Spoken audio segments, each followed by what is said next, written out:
दिल्ली में अभी एक होटल में आग लगी, अफरा तफरी का माहौल था, 21 लोग उस आग में जल करके मर गए और कुछ मुसलमानों ने अपनी जान पे खेल करके 7 लोगों की जान बचाई। जी हाँ, वही दिल्ली जिससे सटा हुआ गाजियाबाद का इलाका है, जो इस वक्त मीडिया का सेंटर बना हुआ है, जहां वाकये के बाद रात दिन मुसलमानों को गालियां दी जा रही हैं। उसी गाजियाबाद से सटा हुआ दिल्ली का इलाका, और दिल्ली में ये घटना होती है, आग लगती है होटल में, और उस आग को रोकने के लिए और लोगों की जान बचाने के लिए रियाजुद्दीन नाम का एक मुसलमान दुकानदार अपने 2 लाख के गद्दों को फेंक देता है, बर्बाद कर देता है। इसलिए फेंक देता है कि उन गद्दों के जरिए लोगों की जान बच जाए। ओ मीडिया वालों, तुमने इस्लाम के खिलाफ तो बहुत जहर उगला, तुमने मुसलमानों के खिलाफ तो बहुत जहर उगला, तुमने मदरसों के खिलाफ तो बहुत जहर उगला, तुमने मस्जिदों के खिलाफ तो बहुत जहर उगला। काश कि तुमने मुसलमान की ये तस्वीर भी दुनिया को दिखाई होती कि इसी देश के अंदर और उसी गाजियाबाद से सटे हुए दिल्ली के इलाके में ये चंद मुसलमान थे जिन्होंने इंसानियत का बेहतरीन नमूना पेश करते हुए ये नहीं देखा कि हम किसकी जान बचा रहे, मुसलमान की बचा रहे, गैर मुस्लिम की बचा रहे हैं। उन्होंने अपनी जान पे खेल के अपने 2 लाख का माल बर्बाद करके लोगों की जान बचाई। इस्लाम इसका नाम है मेरे प्यारे साथियों, और मदरसों में यही तालीम दी जाती है। मदरसों में जान लेना नहीं सिखाया जाता है, जान बचाना। देश भर में बहुत सारे क्राइम होते हैं, क्राइम करने वाला मुस्लिम भी होता है, गैर मुस्लिम भी होता है। अगर गैर मुस्लिम कोई जुर्म करे तो हम तो ये नहीं कहते कि जिस स्कूल से पढ़ा है वो स्कूल जिम्मेदार है, जिस टीचर ने पढ़ाया वो टीचर जिम्मेदार है। ओ लोगों, तुम डबल स्टैंडर्ड क्यों अपनाते हो? कोई मुसलमान अगर कोई अपराध कर दे, तुम मदरसों को क्यों शक की नजर से देखने लगते हो? तुम मदरसों के ऊपर को सवाल उठाने लगते हो, तुम कुरान के ऊपर को सवाल उठाने लगते हो, तुम उलमा के ऊपर क्यों सवाल उठाने लगते हो? ओ लोगों, ओ मीडिया वालों, ये दोहरा चरित्र तुम कब तक लेकर के दुनिया के सामने जाओगे? इसीलिए तो हमारे भारत का मीडिया आज पूरी दुनिया में 167वें नंबर पर है। इतना गिरा हुआ मीडिया, इतना ज्यादा घटिया मीडिया और इतना ज्यादा झूठ परोसने वाला मीडिया पूरी दुनिया में बहुत कम मिलेगा, जो रात दिन हिंदू मुस्लिम कर करके लोगों को लड़ाता हो और लोगों के जहनों में जहर परोसता हो। मेरे साथ आप गौर कीजिए, जरा सी आग लगती है तो बेचैनी फैल जाती है, लोग भागने लगते हैं, कहीं भगदड़ मच जाए लोग भागने लगते हैं। जरा गौर करो मेरे प्यारे साथियों, जब दुनिया की मामूली सी भीड़ में और दुनिया के मामूली से जलजले में लोगों की ये हालत होती है, तो कयामत के दिन का जलजला तो बहुत बड़ा होगा। इज़ा ज़ुलज़िलतिल अर्दु ज़िलज़ालहा व अख़रजतिल अर्दु अस्क़ालहा। कयामत के दिन तो पूरी जमीन को हिला दिया जाएगा और जमीन अपने सारे के सारे बोझ निकाल देगी, सारे मुर्दे अपनी कब्र से बाहर निकल जाएंगे, सारा सोना चांदी बाहर निकल जाएगा। व अख़रजतिल अर्दु अस्क़ालहा व क़ालल इंसानु मा लहा। और इंसान जमीन से कहेगा इसको क्या हो गया है। यौमइज़िन तुहद्दिसु अख़बारहा। कयामत के दिन जमीन बोलेगी, जमीन बताएगी, जमीन खबर देगी बिअन्ना रब्बका औहा लहा। जमीन को अल्लाह ताला ने ऑर्डर दिया था, जमीन को अल्लाह ने हुक्म दिया था, अल्लाह के हुक्म से लोगों के बारे में गवाही दी। जी हाँ नीमा वालों, इसी इलाके में बहुत सारे लोग बैठ करके मोबाइल पर रील्स भी देख रहे होंगे। कोई लड़का किसी लड़की से बातें भी कर रहा होगा, कोई शराबी बैठ के शराब भी पी रहा होगा, और आपको अल्लाह ने तौफीक दी, आप पिंडाल के नीचे यहाँ जलसे में आए हैं, अपना नींद कुर्बान करके, अपना बिस्तर कुर्बान करके यहाँ कुरान सुनने आए हैं, हदीस सुनने आए हैं, दीन की बातें सुनने आए हैं, अपनी इस्लाह करने आए हैं। मेरे प्यारे साथियों, इंशाअल्लाह ये नीमा की सरजमीन, ये जलसा का भी कयामत के दिन गवाही देगा। यौमइज़िन तुहद्दिसु अख़बारहा। कयामत के दिन जमीन बोलेगी, जमीन गवाही, और सिर्फ जमीन नहीं बोलेगी, कयामत के दिन हमारे आज़ा, हमारे पार्ट्स ऑफ बॉडी, हमारे शरीर के अंग भी बोलेंगे। हत्ता इज़ा मा जाऊहा शहीदा अलैहिम समउहुम व अबसारुहुम व जुलूदुहुम बिमा कानू यामलून। कयामत के दिन तुम्हारे कान तुम्हारे खिलाफ गवाही देंगे, तुम्हारी आंखें तुम्हारे खिलाफ गवाही देंगी, तुम्हारे बदन की चमड़ी तुम्हारे खिलाफ गवाही देगी। वक़ालू लिजुलूदिहिम लिमा शहिदतुम अलैना क़ालू अंतक़नल्लाहुल्लज़ी अंतक़ कुल्ल शै। इंसान देखेगा मेरी चमड़ी कैसे बोल रही है। अरे आज अगर तेरे फिंगरप्रिंट से तेरा मोबाइल खुल सकता है, तेरे फिंगरप्रिंट से तू आधार के जरिए पैसा निकाल सकता है, अगर आज तू अपने दिमाग के जरिए अपनी उंगली का ये इस्तेमाल कर सकता है, तो कल अल्लाह ताला इस उंगली से तूने मोबाइल पर क्या क्या टच किया था, ये उंगली भी कल कयामत के दिन बोलेगी। उंगली कहेगी, इंसान की चमड़ी कहेगी अंतक़नल्लाहुल्लज़ी अंतक़ कुल्ल शै। अल्लाह ने हमको बोलना सिखाया है और हम तेरे हर करतूत को सामने लेके आए हैं। दुनिया की अदालत में मुजरिम झूठ बोल लेता है, झूठी गवाही दे देता है, अपने आप को बचा लेता है। कयामत के दिन इंसान अपने आप को नहीं बचा पाएगा। अल यौमा नख्तिमु अला अफ़वाहिहिम व तुकल्लिमुना अयदीहिम व तशहदु अर्जुलुहुम बिमा कानू यक्सिबून। मेरे बंदो, हम तुम्हारे मुंह के ऊपर मुहर लगा देंगे, तुम अपने मुंह से कुछ नहीं बोल पाओगे, तुम्हारी जबान से एक लफ्ज नहीं निकलेगा, तुम्हारा हाथ गवाही देगा, तुम्हारा पैर गवाही देगा, तुम्हें तुम्हारे अपने मुंह से कहने की कोई जरूरत नहीं पड़ेगी। कैमरा लगा हुआ है, सब रिकॉर्ड हो रहा है, इसमें बड़े अच्छे अच्छे मोबाइल भी होंगे माशाअल्लाह।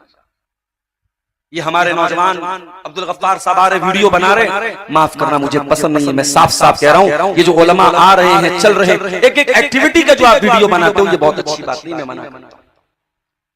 मौलाना आपके साथ सेल्फी लेना चाहता हूं, तुमने मौलाना की 10 तकरीरें सुनी, तुम आज भी बेनमाजी हो, क्या फायदा सेल्फी लेने का।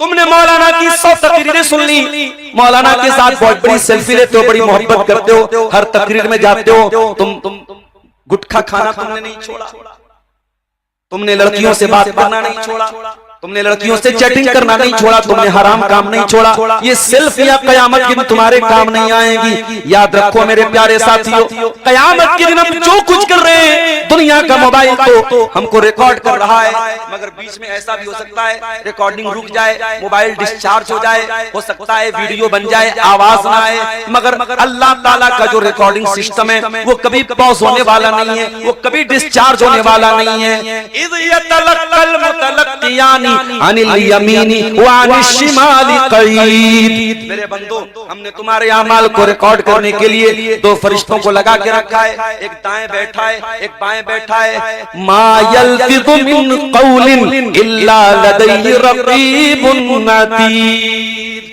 वो तुम्हारा वीडियो भी रिकॉर्ड कर रहा है, वो तुम्हारा ऑडियो भी रिकॉर्ड कर रहा है, तुम क्या कर रहे हो वो भी लिखा जा रहा है, तुम क्या बोल रहे हो वो भी लिखा जा रहा है। तुम सो जाते हो, तुम्हें नींद आती है, तुम बाथरूम जाते हो, तुम आराम करते हो, तुम थक जाते हो, फरिश्तों को बाथरूम जाना नहीं पड़ता, फरिश्ते थकते नहीं है, फरिश्ते 24 घंटे काम करते हैं, 24/7 काम करते हैं, और ये फरिश्ते तुम्हारी एक एक हरकत को रिकॉर्ड कर रहे हैं, एक एक हरकत रिकॉर्ड हो रही है। व इन्ना अलैकुम लहाफिज़ीन किरामन कातिबीन यअलमून मा तफ़अलून। मेरे बंदो, हमने तुम्हारे अमाल को रिकॉर्ड करने के लिए किरामन कातिबीन को मुकर्रर कर दिया है, जो तुम्हारे एक एक अमल को लिख रहे हैं। कोई गलत काम करते हुए किसी की कोई वीडियो बना ले, वीडियो बना के ब्लैकमेल करता है, तेरा वो वाला वीडियो मेरे पास है, इतना पैसा दे दे वरना ये वीडियो सोशल मीडिया पे वायरल कर दूंगा, डाल दूंगा सोशल मीडिया। एक दूसरे का वीडियो बना के आज एक दूसरे को ब्लैकमेल किया जाता है। मेरे प्यारे साथियों, हमारी पूरी जिंदगी का वीडियो बन रहा है, और जरा सोचो दुनिया में अगर वायरल हो गया तो दुनिया में ज्यादा से ज्यादा ये होगा, आज बेइज्जत हो जाएंगे, कल फिर इज्जत मिल जाएगी, आज 4 लोग बुरा भला कहेंगे, कल भूल जाएंगे, लेकिन कयामत के दिन अगर वो वीडियो वायरल हो गया तो कयामत के दिन जो रुसवाई मिलेगी वो तो कभी खत्म होने वाली नहीं है। इसीलिए हमारे बाप इब्राहिम अलैहिस्सलाम ने बड़ी प्यारी दुआ की थी, अल्लाह से कहा था, वला तुखज़िनी यौम युबअसून यौम ला यनफ़उ मालुन वला बनून। ऐ अल्लाह, मुझे कयामत के दिन तू रुसवा न करना, मुझे कयामत के दिन तू जलील न करना, जिस दिन न माल काम आएगा न औलाद काम आएगी। सारी जिंदगी का वीडियो बन रहा है, सारी जिंदगी का ऑडियो बन रहा है, और कयामत के दिन ये वीडियो फाइल ओपन की जाए। अब जरा सोचो मेरे भाइयों, जो गुनाह हमने किए हैं, जो पाप हमने किए हैं, हमारे बाप को नहीं मालूम, हमारी माँ को नहीं मालूम, हमारे अलावा किसी को नहीं मालूम, अल्लाह को तो हमारे वो गुनाह भी मालूम है। अल्लाह के पास तो हमारे सारे गुनाहों का रिकॉर्ड है। जब कयामत के दिन वो फाइल खुलेगी तब क्या होगा? ववुदियल किताब, तेरी जिंदगी भर की फाइल रखी जाएगी, खोली जाएगी। फतरल मुजरिमीन मुशफिकीन मिम्मा फी, तो जो अल्लाह के नाफरमान बंदे हैं, जो मुजरिम बंदे हैं, वो ये देख के डर जाएंगे, हाय अल्लाह, अब तो मेरी फाइल ओपन हो जाएगी, अब तो मेरा वीडियो वायरल हो जाएगा, अब तो मेरे बारे में सबको पता चल जाएगा। वो डरे हुए होंगे, वो सहमे हुए होंगे। और जब वो फाइल खोली जाएगी, वयक़ूलूना या वैलतना मा लिहाज़ल किताबी ला युगादिरु सगीरतन वला कबीरतन इल्ला अहसाहा, कहेंगे हाय हमारी बर्बादी, ये कैसी फाइल है, ये कैसा वीडियो है, ये कैसा ऑडियो है। कोई छोटा से छोटा अमल ऐसा नहीं जो इसके अंदर रिकॉर्ड ना हुआ हो, कोई बड़ा से बड़ा अमल ऐसा नहीं जो इसके अंदर रिकॉर्ड ना हो। ये होगा कयामत का दिन। इसीलिए अल्लाह ताला कुरान में हमें कयामत के दिन से डरा रहा है। या अय्युहन नासु तक़ू रब्बकुम इन्न ज़लज़लतस्साअति शैउन अज़ीम, ऐ लोगों अपने परवरदिगार से डरो, कयामत के दिन का ज़लज़ला बड़ा खतरनाक होगा। ऐ अल्लाह, कितना खतरनाक होगा? फरमाया यौम तरौनहा तज़हलु कुल्लु मुर्दियतिन अम्मा अर्दात, कयामत के दिन तुम देखोगे कि दूध पिलाने वाली माँ भी अपने बच्चे को छोड़ देगी। दुनिया में माँ अपने बच्चे को कभी नहीं छोड़ती। मध्य प्रदेश के जबलपुर में बरगी डैम के पास एक हादसा हुआ था। एक पानी का जहाज डूब गया था, आपने खबर सुनी होगी। उसमें एक औरत भी डूब गई थी, उसके पास लाइफ जैकेट थी, वो औरत अपने आप को बचा सकती थी, लेकिन उसका छोटा बच्चा डूब रहा था। अपने बच्चे को बचाने के लिए वो औरत खुद डूब गई, और जब उस औरत की लाश मिलती है तो अपने बच्चे को अपनी बाहों में समेटे हुए औरत मर गई, माँ मर गई, मगर बच्चे को गोद से न छोड़ा, बच्चे को बाहों से न निकाला। माँ तो ऐसी होती है, ओ लोगों, माँ जिंदा है तो माँ की कदर कर लेना, माँ मर गई तो माँ के लिए दुआएं कर लेना, माँ की जगह कोई और नहीं ले सकता है। लेकिन कयामत का दिन ऐसा दर्दनाक दिन होगा, ऐसा खौफनाक दिन होगा। फरमाया यौम तरौनहा तज़हलु कुल्लु मुर्दियतिन अम्मा अर्ज़ात, उस दिन तुम देखोगे कि दूध पिलाने वाली माँ भी अपने बच्चे से, माँ को भी होश नहीं कि मेरा बच्चा है। वतज़उ कुल्लु ज़ाति हम्लिन हमलहा, और हमल वाली औरतों के हमल साबित हो जाएं। प्रेग्नेंट औरतों का गर्भपात हो जाएगा, हमल गिर जाएगा, उनका हमल मिसकैरेज हो जाएगा, जाय हो जाएगा, बर्बाद हो जाएगा। ऐसा डर का आलम होगा, ऐसा खौफ का आलम होगा। उनकी प्रेगनेंसी जाय हो जाएगी, उनका हमल साबित हो जाएगा। वतरन्नास सुकारा वमा हुम बिसुकारा, और लोगों के चेहरे पर ऐसा डर होगा, ऐसा भय होगा, ऐसा खौफ होगा, ऐसा लग रहा होगा कि लोग नशे की हालत में, लेकिन कोई नशे की हालत में नहीं होगा। वलाकिन अज़ाबल्लाहि शदीद, अल्लाह का अज़ाब बड़ा दर्दनाक होगा। वो कयामत का दिन सूरज 1 मील की दूरी पर होगा। तुदन शम्सु यौमल क़ियामति कमिक़दारि मील, सूरज 1 मील की दूरी पर होगा। 1 मील कितना होता है? तकरीबन 1.6 किलोमीटर, 1.5 किलोमीटर। 1.5 किलोमीटर की दूरी पर सूरज होगा।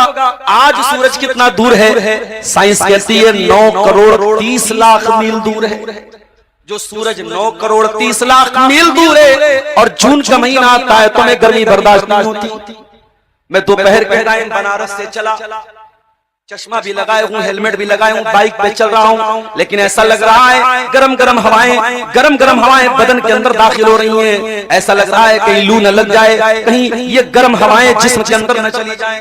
मेरे प्यारे साथियों, हमसे 9 करोड़ 30 लाख मील की दूरी पर सूरज है, गर्मी बर्दाश्त नहीं होती। जरा सोचो 1 मील की दूरी पर सूरज होगा तो क्या हाल। और जब कयामत के दिन सब लोग आएंगे, अल्लाह के प्यारे नबी फरमाते हैं युहशरुन्नासु यौमल क़ियामति हुफ़ातन उरातन गुरला, सारे के सारे लोग नंगे होंगे। जी हाँ, एवरीवन विल बी नेकेड, सारे के सारे लोग नंगे होंगे, किसी के बदन पे कपड़ा नहीं होगा। मादरजाद नंगे, सर से पैर तक नंगे होंगे, सारे के सारे लोग नंगे होंगे, नंगे बदन होंगे, नंगे सर होंगे, नंगे पैर होंगे, और मर्दों का खतना भी नहीं हुआ होगा। मुसलमान के घर में बच्चा पैदा होता है, हम अल्लाह के नबी की हदीस के मुताबिक खतना कराते हैं, लेकिन क़यामत के दिन अल्लाह बगैर खतरे क्यों उठाएगा? जैसे माँ के पेट से पैदा होते उसी हाल में उठाया जाएगा। अच्छा, खतने का भी आजकल बड़ा मजाक उड़ाएगा। मुसलमानों को जब गाली दी जाती है ना, उनको कटुआ कहा कहते हैं लोग, कटी पतंग कहते हैं, इस तरीके के अल्फाज लोग इस्तेमाल करते हैं। और कुछ लोग तो यहाँ तक कहते हैं कि अगर खतना सही है तो ईश्वर ने, अल्लाह ने खतना करके क्यों नहीं भेजा? तुम दुनिया में आके खतना क्यों कराते हो? इसका मतलब कि ये खतना गड़बड़ है।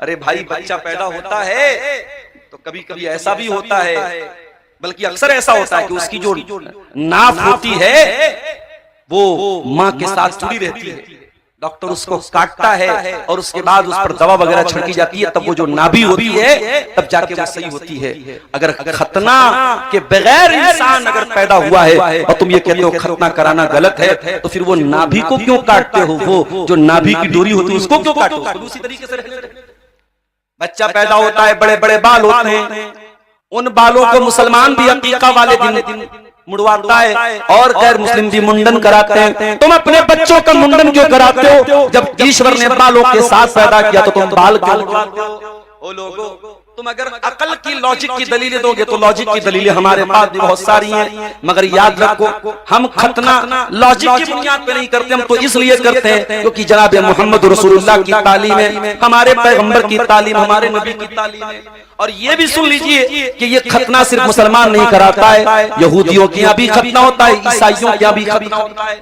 और मेडिकल साइंस बताती है कि ये खतना इंसान की शर्मगाह के लिए बहुत बेहतर चीज है। इस खतने के न होने की वजह से कैंसर होने के बड़े इम्कानात होते हैं, वहां पे गंदगी स्टोर होती है, वहां पे जरासीम इकट्ठा होते हैं, और खतने की वजह से बहुत सारी बीमारियों से इंसान बच जाता है। ये मैं नहीं कह रहा हूँ, मेडिकल साइंस कह रही है।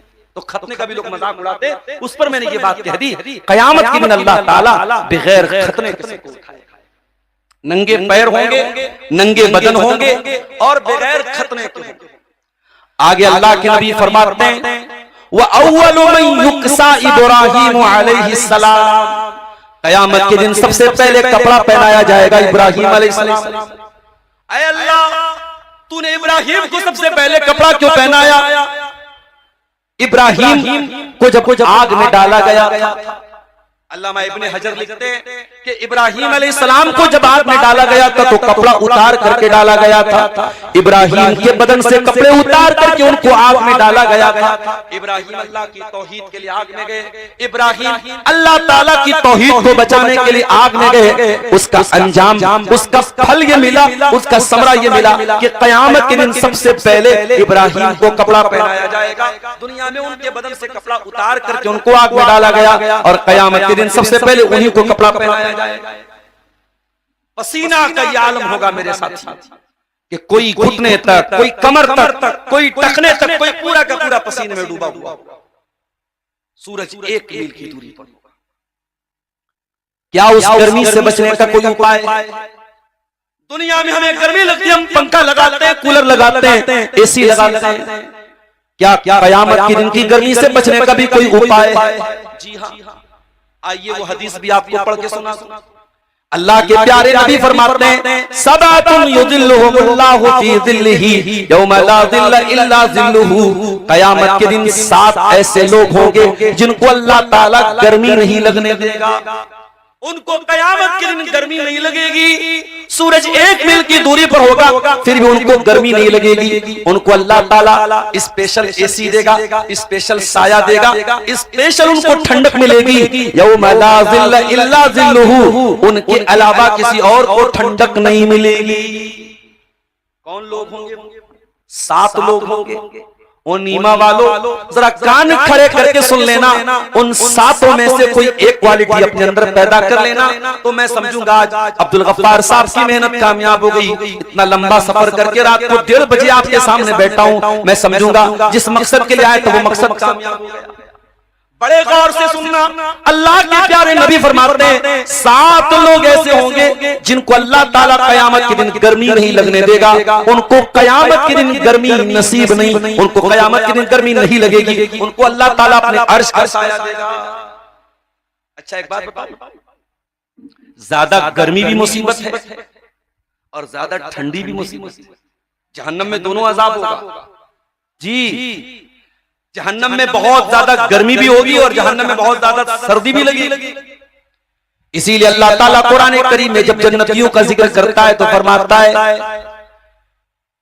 कि जब जन्नतियों को अल्लाह ताला जन्नत में दाखिल करेगा, मुत्तकीन फीहा अलल अराइक, जन्नती आराम से तकिया लगा करके बैठे होंगे।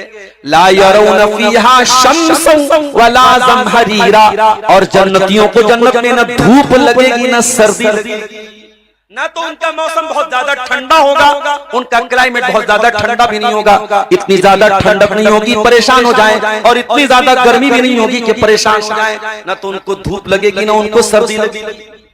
ऐ अल्लाह, कयामत के दिन जब सूरज 1 मील की दूरी पर होगा तो कौन खुशनसीब बंदे होंगे जिनको तेरे अर्श का साया मिलेगा, जिनको गर्मी नहीं लगेगी, जिनको पसीना नहीं होगा, वो कौन लोग होंगे? नंबर 1 इमामुन आदिल, अदल करने वाला इमाम, अदल करने वाला बादशाह, न्याय करने वाला बादशाह, जो लोगों के साथ न्याय करता हो, अन्याय न करता हो, जो कानून चलाता हो तो सबके लिए कानून बराबर हो, मजहब देख करके कानून का पालन न करवाता हो, एक जुर्म पर एक मजहब को कोई और सजा दी जाए और दूसरे मजहब वालों को वो सजा न दी जाए। अगर ऐसा कोई करता है वो दुनिया की नजर में बहुत अच्छा हो सकता है, मगर अल्लाह की नजर में, रसूल की नजर में, इंसानियत की नजर में वो इंसान जालिम माना जाएगा जो कानून का दुरुपयोग करता है, जो न्याय का गलत इस्तेमाल करता है। अल्लाह के नबी फरमाते हैं कयामत के दिन अल्लाह ताला सूरज की गर्मी से सबसे पहले किसको बचाएगा?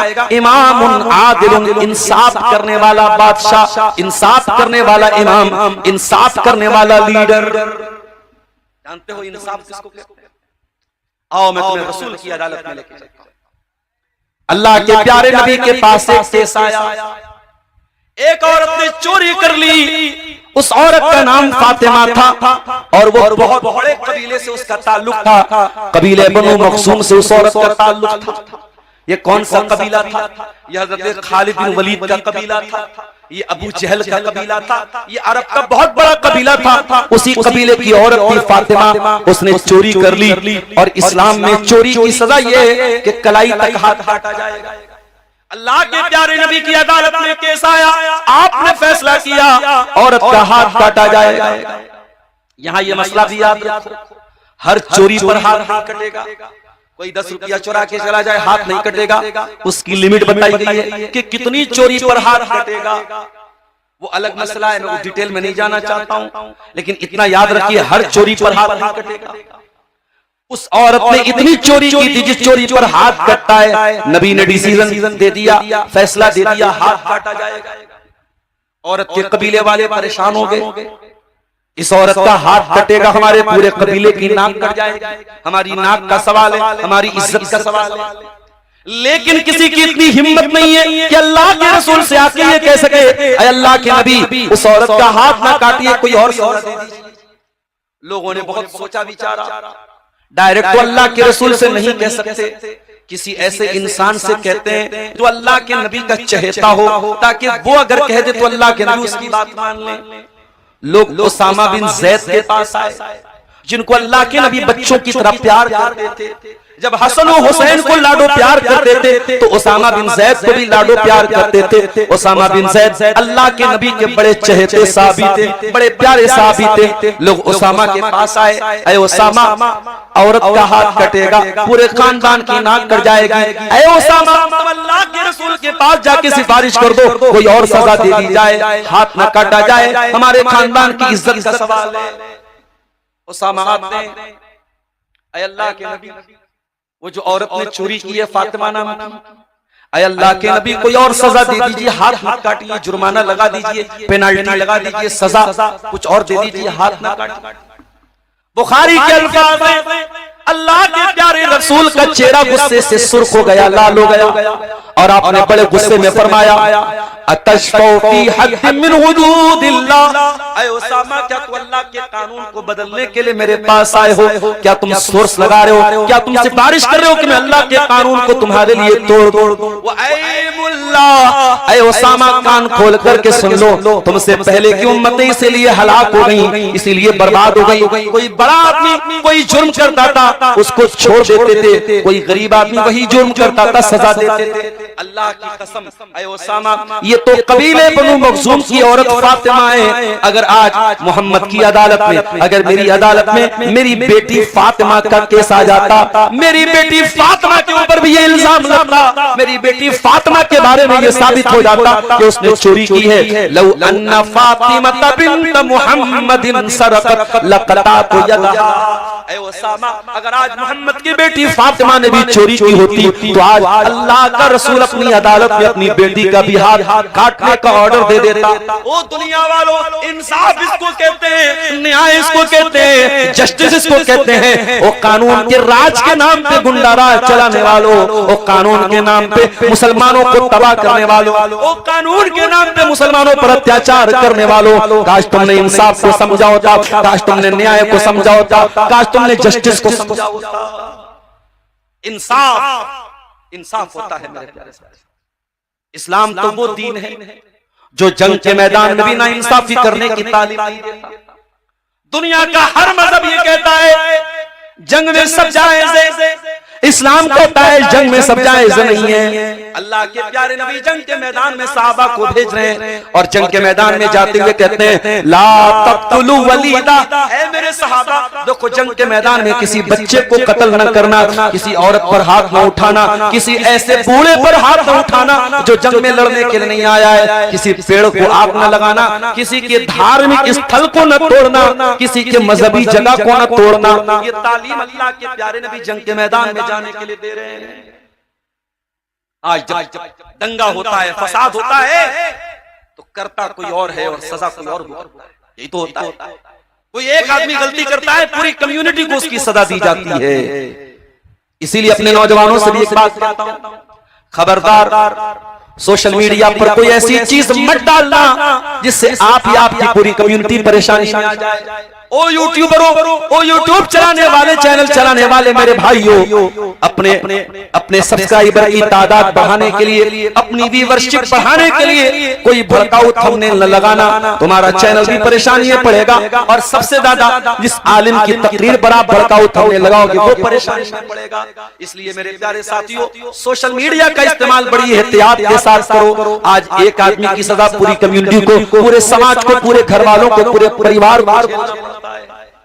आप गौर कीजिए, इस्लाम तो यहाँ तक कहता है वला यजरिमन्नकुम शनआन कौमिन अला अल्ला तादिलू, किसी कौम के साथ तुम्हारी दुश्मनी है तो दुश्मन के साथ भी तुम्हें अन्याय नहीं करना है, दुश्मन के साथ भी तुम्हें नाइंसाफी नहीं करना है, दुश्मन के साथ भी तुम्हें न्याय करना है, इंसाफ करना है। तो कयामत के दिन सबसे पहले अल्लाह ताला अगर कयामत के दिन की गर्मी से बचाएगा तो किसको बचाएगा? इमाम आदिलुन, इंसाफ करने वाला बादशाह, इंसाफ करने वाला शासक, इंसाफ करने वाला राजा, इंसाफ करने वाला हाकिम जो अपनी प्रजा के साथ, अपनी आवाम के साथ इंसाफ करता हो, न्याय करता हो, जस्टिस। नंबर 2 वशाबुन नशा फी इबादतिल्लाह, और कयामत के दिन की गर्मी से अल्लाह ताला उस नौजवान को बचाएगा जिसकी जवानी अल्लाह की इबादत में गुजरी। ओ नीमा के मेरे नौजवानों, तुम्हारी जबान में, तुम्हारे मुंह में तो गुटखा है, तुम्हारे मुंह पर तो गाली है, तुम्हारी रातें तो मोबाइल पर रील्स देखने में गुजर रही हैं। तुम तो हय्या अलस सलाह की आवाज सुन करके भी बैठ के अपने मोबाइल पर गेम खेल रहे हो। तुम अस्सलातु खैरुम मिनन नौम की आवाज सुन करके भी बिस्तर पर सोए पड़े हो। ओ नौजवानों, काश कि तुमने अपनी जवानी को सही तरीके से इस्तेमाल किया होता। अगर जवानी को अल्लाह की इबादत में गुजारोगे तो कयामत के दिन गर्मी नहीं लगेगी। और दुनिया में तो तुम गर्मी बर्दाश्त नहीं कर पाते हो, एसी लगवाते हो, कूलर लगवाते हो, पंखा लगवाते हो। ओ मेरे नौजवानों, तुम कयामत के दिन की गर्मी से कैसे बचोगे? अगर कयामत के दिन की गर्मी से बचना है, अल्लाह के नबी तरीका बता रहे, नुस्खा बता रहे, वशाबुन नशा फी इबादतिल्लाह, जवानी को अल्लाह की इबादत में गुजारो मेरे साथ। नहीं मौलवी साहब, अभी जवान हैं, अभी मजा ले लीजिए, बुढ़ापा आएगा सुधर जाएंगे। ओ बुढ़ापे का इंतजार करने वालों, जाओ जरा कब्रिस्तान में जाके देखो, जनाजों की तादाद आपको जवानों की कम नहीं मिलेगी, जवानों की तादाद ज्यादा मिलेगी, जवानों के जनाजे आपको ज्यादा मिलेंगे। अभी 2-3 हफ्ते पहले का वाकया मैंने कई तकरीरों में सुनाया है। उत्तर प्रदेश में सिद्धार्थनगर में मेरा प्रोग्राम था, बनारस से 300 किलोमीटर दूर मेरा प्रोग्राम था। मैं बाई कार गया था, तकरीर करके मैं वापस बनारस जा रहा था, जो मेरी आदत है, रात में वापस जा रहा था। उसी जलसे में मुंबई के भी एक मौलाना आए थे, मौलाना इरफान मदनी साहब, उनकी भी तकरीर थी। वो बंबई से आए हुए थे, लेकिन उनका गांव वहीं पर आसपास में था। जलसा कमेटी के लोग उनको छोड़ने के लिए गए, 2 नौजवान अपनी कार से ड्रॉप करने के लिए मौलाना के गांव तक गए, वापस लौटने लगे। रात का समय था, बल्कि ये कह लीजिए भोर का समय था, सुबह का समय था। सुबह के 3-3:30 बज रहे थे। उन दोनों नौजवानों में से एक नौजवान रात भर का जगा हुआ था, उसको नींद आ रही थी। 10 सेकंड के लिए उसको नींद आई और एक खतरनाक किस्म के मोड़ के पास एक्सीडेंट हो गया, गाड़ी खाई में गिर गई और दोनों नौजवान ऑन द स्पॉट इंतकाल कर गए। मैं बनारस पहुंचा हूं, फोन आया, मौलाना आप तो पहुंच गए? मैंने कहा मैं पहुंच गया। यह बहुत बड़ा हादसा हो गया। मौलाना इरफान मदनी को छोड़ने 2 लड़के गए थे, दोनों लड़कों का ऑन द स्पॉट इंतकाल हो गया। हम नहीं जानते मेरे भाइयों, कौन सा एक्सीडेंट हमारी मौत की खबर लेके आ जाए, कौन सा हादसा हमारे बच्चों को यतीम बना दे, कौन सा एक्सीडेंट हमारी बीवी को बेवा बना दे। ओ नौजवानों, इंतजार मत करो बुढ़ापे का, इंतजार मत करो मौत के आने का। मौत आ जाएगी फिर तौबा करने का मौका नहीं मिलेगा। बुढ़ापा आने के पहले भी मौत आ सकती है। वशाबुन नशा फी इबादतिल्लाह, वो नौजवान बन जाओ जिस नौजवान की जवानी अल्लाह की इबादत में गुजरती हो। ये जवानी बहुत बड़ी नेमत है मेरे प्यारे साथी। ये जवानी कितनी बड़ी नेमत है, जरा बूढ़े लोगों से जाके पूछो। कितने बूढ़े जो आज हज करने गए और हज करने जब वो व्हील चेयर पे तवाफ कर रहे हैं, वो रोते हुए तमन्ना करते हैं, जब मैं 35 साल का था, जब मैं 30 साल का था, मेरे पास पैसा भी था, ताकत भी थी, दौलत भी थी, काश मैंने 30-35 साल में हज कर लिया होता, उम्रा कर लिया होता। आज कितने बूढ़े डंडा लेके मस्जिद में नमाज पढ़ने जा रहे हैं, कुर्सी पर बैठ के नमाज पढ़ रहे हैं और दिल ही दिल में रोते हैं, काश मैंने जवानी में नमाज की आदत डाली होती। मेरे नौजवानों, ये जवानी बहुत बड़ी अल्लाह की नेमत है और इसीलिए अल्लाह के नबी फरमाते हैं, इग़तनिम खम्सन क़ब्ल खम्सिन, 5 चीजों की कदर करो, 5 चीजों के आने से पहले। 5 चीजों को मूल्यवान समझो, 5 चीजों को कीमती समझो, 5 चीजों के आने से पहले। शबाबक क़ब्ल हरमिक, अपनी जवानी को गनीमत समझो बुढ़ापे के आने से पहले। वस्सिहतक क़ब्ल सक़मिक, अपनी तंदुरुस्ती को गनीमत समझो बीमार होने के पहले। वग़िनाक क़ब्ल फ़क़रिक, अपनी दौलत को गनीमत समझो फकीर होने से पहले। वफ़रागक क़ब्ल शुग़लिक, अपने समय का मूल्य समझो बिजी होने से पहले। वहयातक क़ब्ल मौतिक, और अपनी जिंदगी की कदर करो मौत आने के पहले। तो ये दूसरा आदमी होगा जिसको अल्लाह ताला क़यामत के दिन अर्श का साया देगा। वशाबुन नशा फी इबादतिल्लाह, वो नौजवान जिसकी जवानी अल्लाह की इबादत। आइए मैं 2 नौजवानों का वाकया आपको सुना देता हूँ। एक नौजवान जिसका नाम मुसअब बिन उमैर, जो मक्के का बहुत खूबसूरत और हैंडसम नौजवान है, बड़ा बेहतरीन कपड़ा पहनता है, बड़ी अच्छी खुशबू लगाता है, उसका जूता बाहर से आता है, उसका कपड़ा बाहर से आता है। मुसअब बिन उमैर मक्के का बड़ा हैंडसम नौजवान है, बड़ा फैशनेबल नौजवान है। मुसअब बिन उमैर ने इस्लाम कबूल कर लिया, अल्लाह के नबी के पास आकर के ईमान कबूल कर लिया। बाप ने घर से निकाल दिया, माँ ने रिश्ता तोड़ दिया। मुसअब बिन उमैर जमीन पे आ गए। कल तक तो आसमान की सैर कर रहे थे, आज जमीन पे आ गए। मुसअब बिन उमैर